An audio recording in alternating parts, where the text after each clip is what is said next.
The last performance I saw before COVID was Michael McIntyre live at Radio City Music Hall in New York. Radio City is actually a small venue for Michael. He's one of the world's most successful stand-up comedians, and he usually does venues the size of stadiums. These past few months have been a bit stressful, so I decided I needed a bit of a laugh. And so I called Michael, and that's exactly what we did. We laughed about many things, including his shitty Wi-Fi. This is a bit of optimism. Should I force quit? I'm not very savvy. I'm going to just start force quitting. Hold on. Okay. I'll tell you what I'm now force quitting Adobe Flash Player Install Manager. Don't even know what that is. Oh, yeah, you don't really need that anymore. I'm going to force quit the calculator. Okay, that's not doing anything either. Now I'm going to force quit my scanner. Basically, I just scan signed invoices. So that I can't do during this podcast. No messages, no more pinging. Excel, never used it. Don't know why it's open. I don't know what to do. I don't know what to do either. This is live, right? This is going out live. All right, here I am at your service. So tell me when you want to start this podcast, and I'll have to try and be optimistic. That's the only requirement is you have to be optimistic. So we're going to start now. You ready? All right, it's a bit of a stretch. Michael McIntyre, the indefatigable. Hang on, what does that mean? There's a fat in there, and I took offence. It means you don't get fatigue. Oh, fabulous. But I have also put on weight. The endless energy of Michael McIntyre. Well, that's what endless eating will give you. I mean, that's one of the pluses of this lockdown weight. So yes, sorry, you were introducing me. Give me a big intro, because to be honest, I need it as much as the listeners. Ladies and gentlemen, all right, you haven't done a show. When was the last time you did a show? Wait, is that my big introduction? Ladies and gentlemen. This is an American thing. You have to give me a big up. You've got to tell everybody how sensational I am, no? Michael McIntyre is perhaps one of the greatest comedians that has ever lived. He's unbelievably famous. He's unbelievably funny. And I cannot believe that he agreed to come on my little podcast. This is the most humbled I've felt with any guest ever. Ladies and gentlemen, boys and girls, Michael McIntyre. Thank you very much, Simon. It's actually a pleasure to be with you today on your wonderful podcast, A Bit of Optimism. We're going to have a lot of optimism with regards to the quality of Wi-Fi currently in my house. It's true. Because I hate to tell you, I actually missed a lot of that intro, so I'll need to hear it again. No, I'll take your word for it that it was wonderful. It was really, I big upped you big time. I said you're one of the greatest comedians that ever lived, ever. Yes, and I love the way you're using the past tense, because of course, the greatest comedian living. I used to be a comedian, Simon, as you well know, and you came to one of my last ever performances. I did, in New York. Now, it's amazing to think back at what used to happen and performing, because it's been over a year since I've been on stage. I dream about it sometimes, and I have tried a Zoom gig. That's been an absolute catastrophe. And why was it a catastrophe? Because you didn't have the audience energy? You need feedback, Simon. It's really that laughter is really key to the whole process. Because that's why you do it, right? You do it for the laugh. Simon, I can't tell you how encouraging laughter is. I took it for granted, but sitting at my desk trying to be funny, and there was like thousands of people watching, and I had no idea whether they're enjoying it. And also the CEO of the company, he made a speech before me, and he was the only person I could see. And I didn't realize, but he had gone. He had actually signed off. He wasn't watching the gig. So what remained was the final shot of his face before he signed off. But I thought he was still there. And I'm here to tell you that final shot was not a smiley one. He looked incredibly upset, because he was obviously looking, you know that face you make when you're looking for the leave button. So it's a sort of frowning, looking down. Then I started laying into him for not laughing. He wasn't even there. It was just an image of him. So yeah, these are very taxing times. How's it been for you? I adjusted with my work. Also, feedback matters. And so I stopped giving speeches. I prefer interviews because then I can actually engage with someone, even though I don't have an audience. But you're very good with an audience, Simon, and you're very funny as well. You have a good sprinkling of laughter in your talk. You're very kind. And you need that. It breaks a room. You need to sprinkle. The best speakers will sprinkle comedy in there just to bind the audience together at key moments. It's vital, isn't it? I think that comedians play a more vital role than people realize. Stephen Colbert said once that you can't be angry when you're laughing. I think you're overlooking tickling here. I think when you're being held down and tickled, you have an enormous amount of rage. That's actually true. Still, you're laughing your head off. But other than tickling, you can't be angry and you can't be sad when you're laughing. And I remember when COVID first happened, when we first went into lockdown, all these funny videos and all these memes just sort of pouring out that we were all forwarding to each other and laughing out loud. And it sort of really did help when we had so much uncertainty as what was going to happen. And can we touch the milk we just bought for fear of death? That was a weird period. Surfaces. I think we've sort of come to terms with the fact that you can't get it from surfaces. Correct. But yes, shopping and cleaning while you were shopping and then cleaning and then buying cleaning equipment and then using other cleaning equipment to clean the cleaning equipment you bought. Exactly. And then squirting the cleaning equipment all over the table, then rolling the cleaning equipment. It was sort of mad. It would sort of go on ad infinitum. You've got to clean the next one and then you've got to buy that one to clean that one, or what is going to clean this one. There was endless cleaning and rubber gloves, and it was it still is very scary. But yes, you're right. There was a lot of comedy. It took me a while to engage comedically. I didn't find it particularly funny for a long time. Still don't. Have you avoided it, Simon? I have fortunately avoided COVID. Yes, I have not had it. Have you had a vaccine? I have. I just had my second shot last week. Fully vaxxed. I'm fully vaxxed. It's a thing. My favorite thing is like when somebody says, "Did you get vaxxed?" I'm like, yeah. And then they always ask, Moderna or Pfizer? Like it matters. And I do the same thing. I go, which one did you get? And they go, Johnson & Johnson. I go, okay, cool. Moderna. Okay, cool. Like, I have no opinion. You say, okay, cool, but then you walk away and delete them from your phone. that is an unfortunate follow-up question. It's almost like we're slightly worried that the future of society is going to be divided into these subsets. Right. Of Pfizer's can only marry Pfizer's. It's exactly right. It'll be like a Moderna singles night. They're having a mixed wedding. It's a Moderna and Pfizer. Yeah. Or when instead of bride or groom, they'll go Pfizer's on the left. Exactly.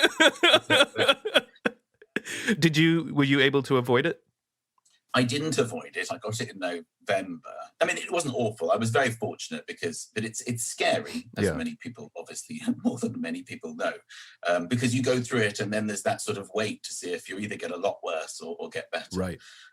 So yeah, I got it. It lingered a really long time. Thankfully, I was the only one who got it in my house. Weirdly, I got it, my housekeeper got it, and my wife didn't. So you can read into that however you like. Let's just say a lot of questions, which I coughed away.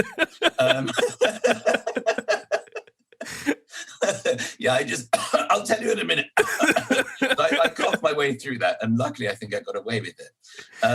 But yes, and I'm getting the vaccine, I think, on Sunday. So this is happening. Which one are you getting? Well, I'm going to get the Pfizer. I think the Pfizer. Pfizer. I think you don't get to choose, but I think it's the Pfizer. Yeah. My wife's had the AstraZeneca last week, so obviously I'm just hoping the housekeeper gets the Pfizer. So One of the things that's been impressed me, you've been really actually productive during COVID. You wrote a book. Yeah, I actually... It's been all right. I wrote a book. I wrote a second autobiography. I mean, what it begs the question, how does one write a second autobiography? Well, it's exactly the same as the first one. Or are you just picking up where the last one left off? No, it's the same. It's actually the same words. It's just a different cover. That's why it was so easy. Yes, it picks up where the last one left off. My Life, Volume 2. Yes, because the first one was called Life and Laughing, and I wanted to call it More Life and More Laughing, with a view to a follow-up, Still Alive and Still Laughing, and then the final incomplete installment. On my deathbed, nearly done laughing. Barely alive and dribbling. But the publisher thought it wasn't good to do that. So at the moment it's called A Funny Life, and they like it. So that's good. That's good. At the moment it's all the grammar and stuff, which is like, I didn't realize I was so hopeless. Like words I literally had no idea. I've spelt wrong the whole book. Lead. I didn't know LED was LED. Yeah, I think we were taught it was LEAD, wasn't it? Maybe. I mean, I write books on leadership, and I'm actually not 100% sure. Well, I wrote a book on leadership, which is I've got this thing I like doing where I just put things on their own line. I hate too much text. Yeah, you and me both. It just makes take a breath and take this in. So I'll just put it on its own line. Yeah. Also, it means I end up with more pages. Yeah, it's good. Yeah. It's like a poem. I like writing in a manner that helps people read it the way I want it said. Yeah. Ellipses and spaces and gaps so that you're forced to take the breath, so you're forced to take in whatever line is the next line. I love doing that. Well, it reflects the way you speak, and it's your voice, and people need to hear your voice. And everyone can write, Simon, let's be honest. I mean, writing is just saying stuff, but written down, isn't it? I mean, it's no great change. No, I think it's different, because otherwise everybody would just talk into a tape recorder and then have it transcribed, and that would be a book, and those make bad books. Right. Well, I'm sorry. I wish I hadn't have done it that way. But that's wonderful. I think that's so fantastic that you spent the time to write a book and you developed a TV show. Like, how can you say you've been unproductive?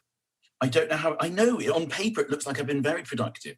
I had an idea for a TV show in the bath. I don't know why I always mention that I was in the bath. It just because I was in the bath. I literally thought I'm going to come up with a TV show idea.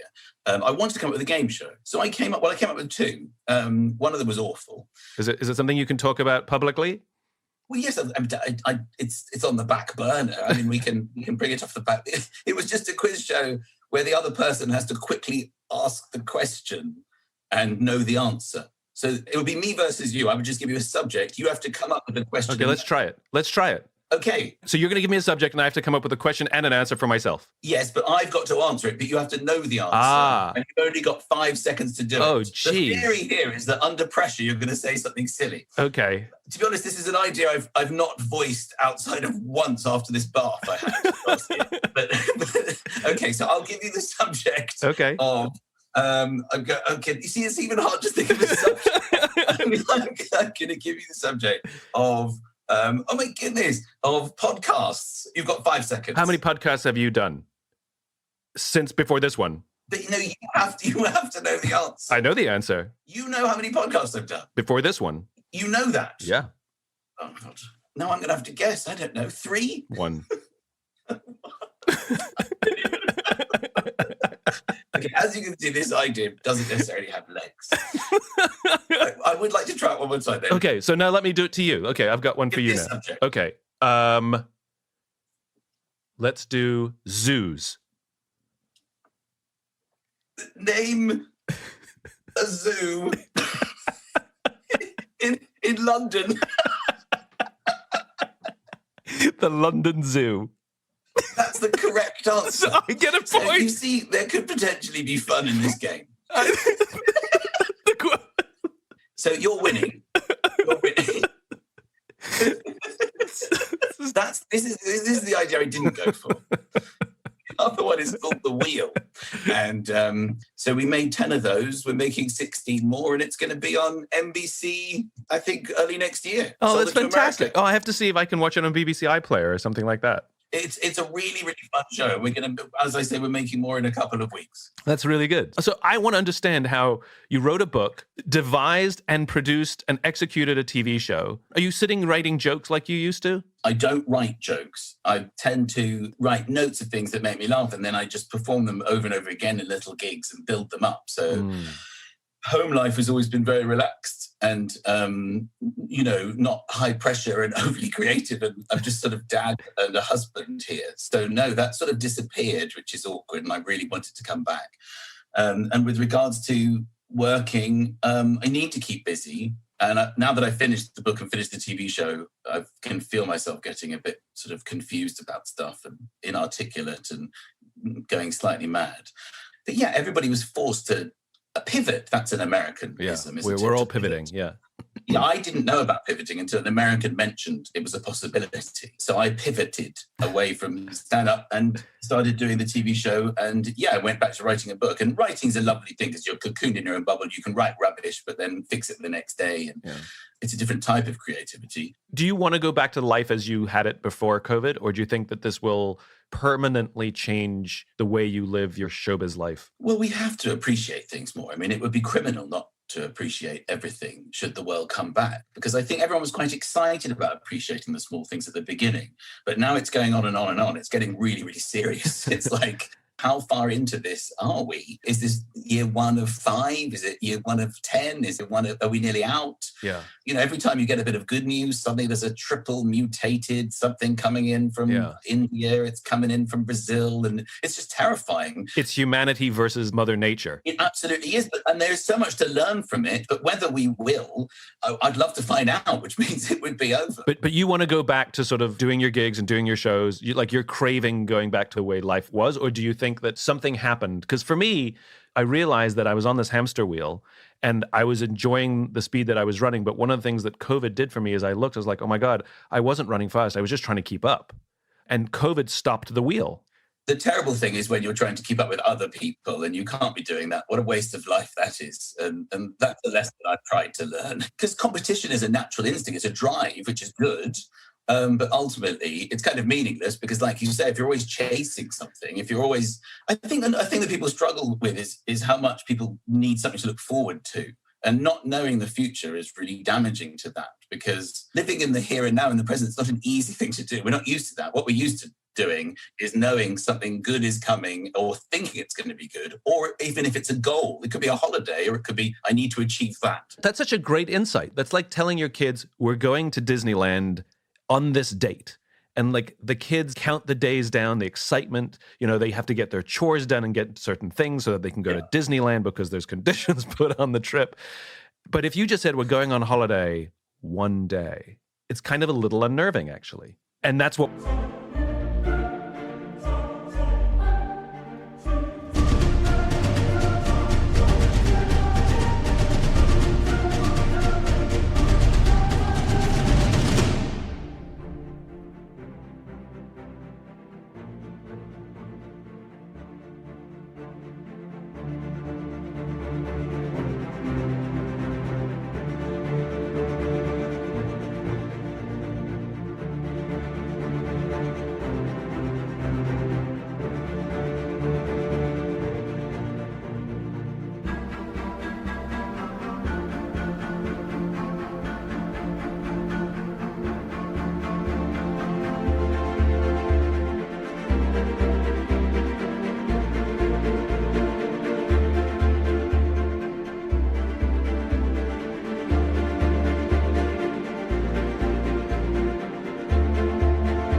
We keep being told we're coming out of this, and then the target keeps moving. With regards to holidays, it's fascinating how that is what people are desperate for. But what is a holiday? It's something to look forward to. It's a change, it's a break. And every single person who came on my game show, when I said to them, what would you do if you won? That's every single person, not just a holiday. They wanted to go to where you just said, Disney. They wanted to go through those gates into fantasy land of everyone smiling at you, saying, welcome home, and dressed up as smiley characters, and just stay there for a bit and not have to worry. That was Walt Disney's vision, which was a place to escape depression and sadness and the drudgery and grayness of real life and come to this place that was always bright and sunny and fun. I mean, that was his vision. Whether it's a reality or just a fantasy, it keeps people going. That's one of the many things that have been taken away. But you still haven't answered the question. Do you want to go back to the life you had before COVID, or do you think that there will be changes to the cadence or the way you live your life because of COVID? It's weird because I'm always complaining. So when I'm working, I want to be at home, and when I'm at home, I want to be working. But that's also how I function. It's also how I find things funny. It's that kind of mania and neurosis that creates comedy. I know, because I've had a lot of time to think about it, but I'm happy. I'm happiest when I'm being creative and I've come up with something.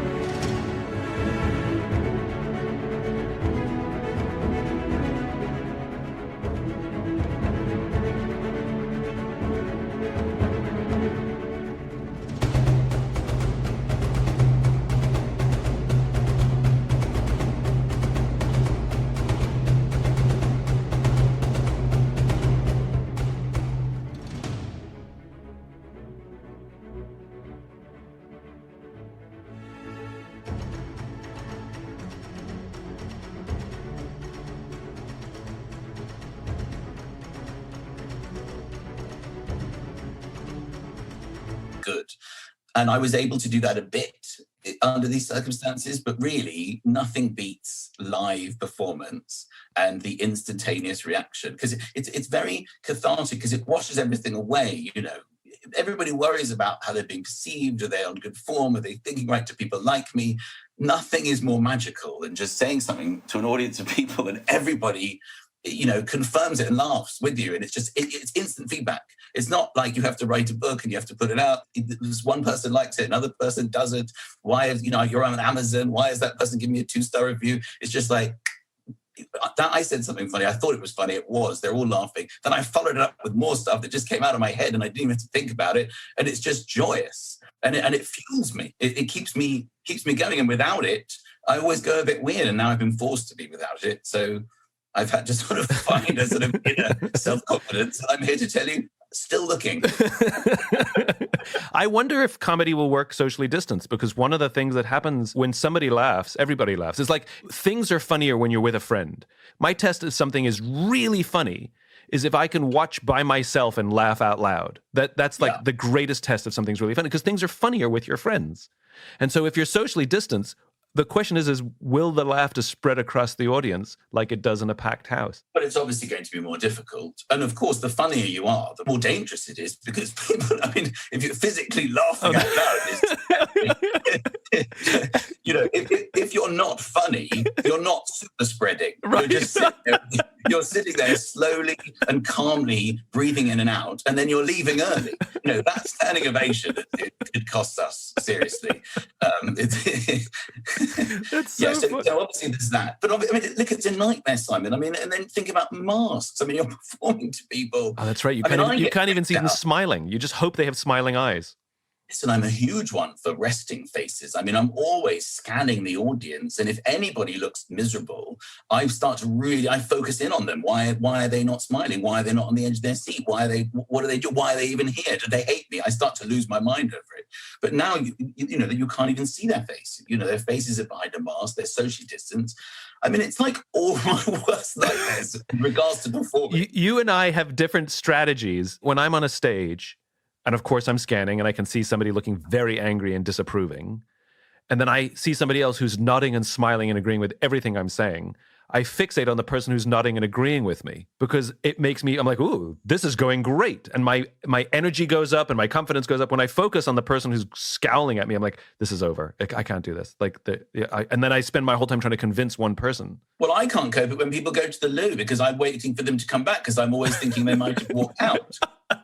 Sometimes I'll be mid-joke and they'll come back in and go, yes.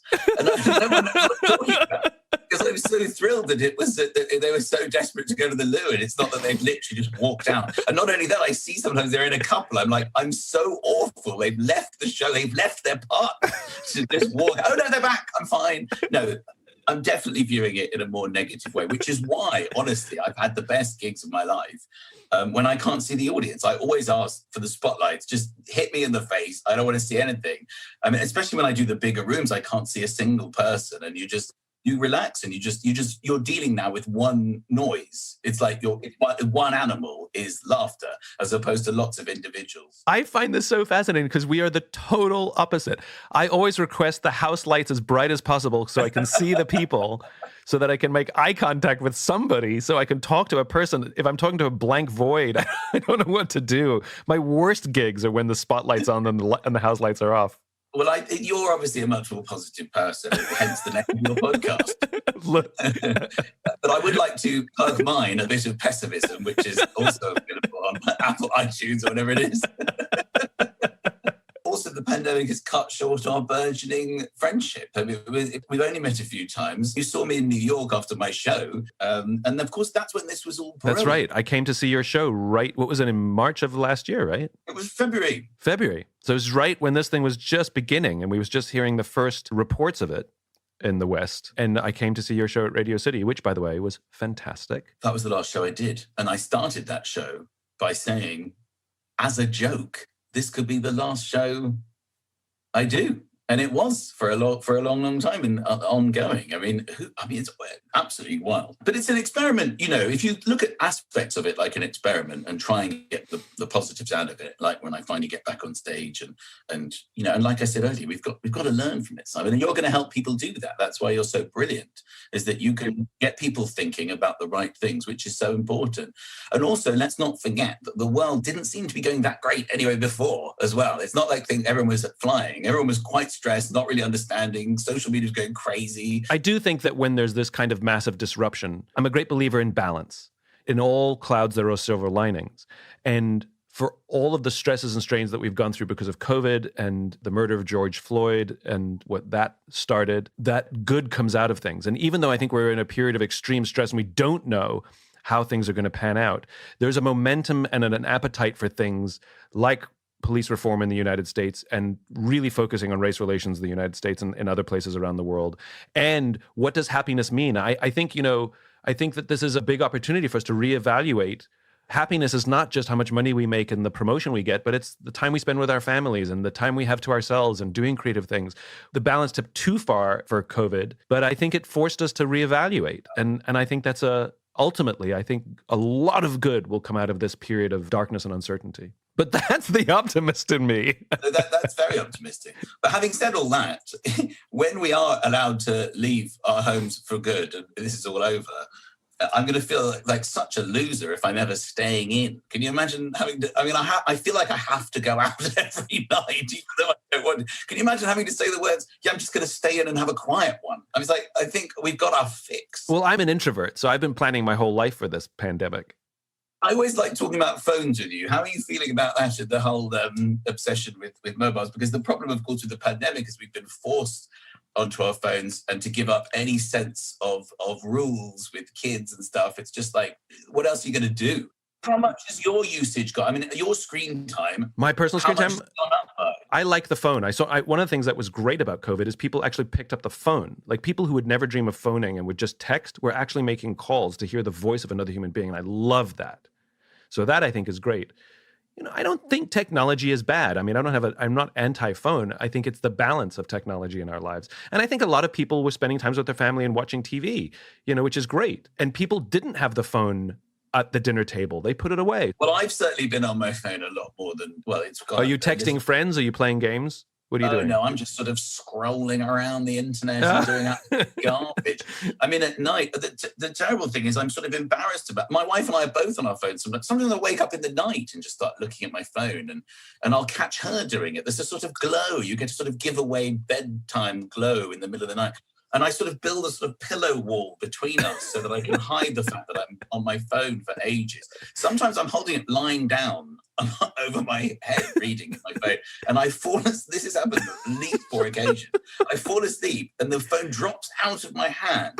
Sometimes the remote will fall out of your hand. Yes. The phone lands on my face, wakes me up, and then I just carry on scrolling. I think that is addiction, by the way. And my son, his bedroom is above us, and we know that he's gone to sleep because this is terrible. The phone falls out of his hand and lands on the floor. We can hear it hitting the ceiling, and I'll be like, oh, Luke's just gone to sleep. And we hear it go crash, and it's like, oh, he's gone. Oh, bless him. It's terrible. It is terrible. But, isn't it all? But, we'll address that. Michael, it's such a joy to talk to you. I adore it. This has made my week. I just love the way you see the world. I just love talking to you. It's a constant giggle. I just adore it. It's been very fun. I'm sorry about the Wi-Fi, but I think it just about held out. Look, I think we've all become a lot more patient with people's children running through meetings and frozen Wi-Fi and turning on cat filters and not knowing how to turn them off. Because you're right. I think it's actually made us just a little more empathetic. And so I have empathy for your shitty Wi-Fi. Thank you so much for having me on, and you're brilliant, and you help people think in the right way, and you're an excellent person. And on that note, thanks, Si. You're the best. You're the absolute best.